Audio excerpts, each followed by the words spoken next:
जर्जर सिस्टम को सिर्फ 5 सेकंड लगे देश से एक उभरते हुए खिलाड़ी को छीनने में। 16 साल के हार्दिक की आंखों में चमक थी। वो बास्केटबॉल में भारत का नाम रोशन करना चाहता था, लेकिन ये हुआ नहीं क्योंकि दम तोड़ चुका सिस्टम उसकी जान पर भारी पड़ गया।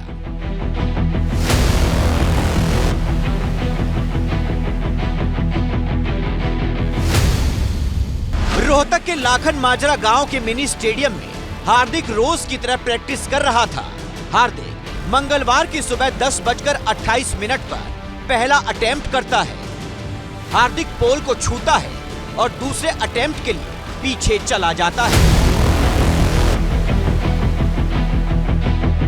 कुछ सेकंड का रेस्ट करने के बाद हार्दिक एक बार फिर से पूरी एनर्जी के साथ बास्केटबॉल पोल की तरफ बढ़ता है और छलांग लगाकर पोल पर लटक जाता है। इसी दौरान करीब 750 किलो का बास्केटबॉल पोल उसके ऊपर गिर जाता है। ये देखकर पास में खड़े साथी उसे बचाने के लिए आते हैं। साथी खिलाड़ी बहुत मुश्किल से हार्दिक को पोल के नीचे से निकालते हैं। तब तक हार्दिक के शरीर में हलचल थी, लेकिन उसके कुछ देर बाद उसके सांसों की डोर टूट गई। ये हादसा नहीं बल्कि सिस्टम द्वारा की गई हत्या है।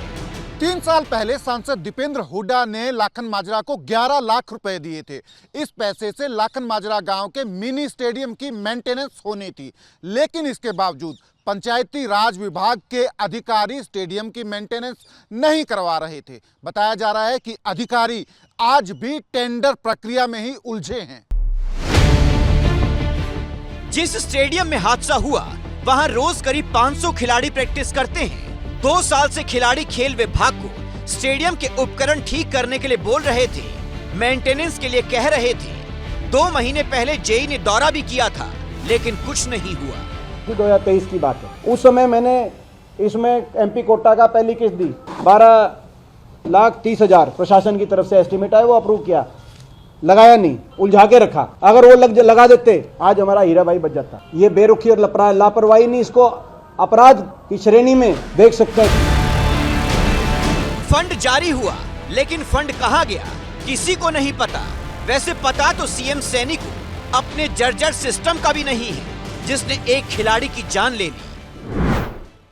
देखिए, मेरी अभी ये विषय जानकारी नहीं, आपने बताया है उसकी पूरी जानकारी। पोल गिरने से डेथ हुई है और प्राइवेट स्टेडियम कहा जा रहा है, तो कोई ऐसी इंक्वायरी की जाएगी कि किसकी जिम्मेवारी? अभी मैंने कहा है ना, अभी मैं उसकी जानकारी लूंगा पूरी। इसमें अभी हमने वहाँ के डिस्ट्रिक्ट स्पोर्ट्स ऑफिसर को सस्पेंड और उस खेल नर्सरी को निलंबित कर दिया।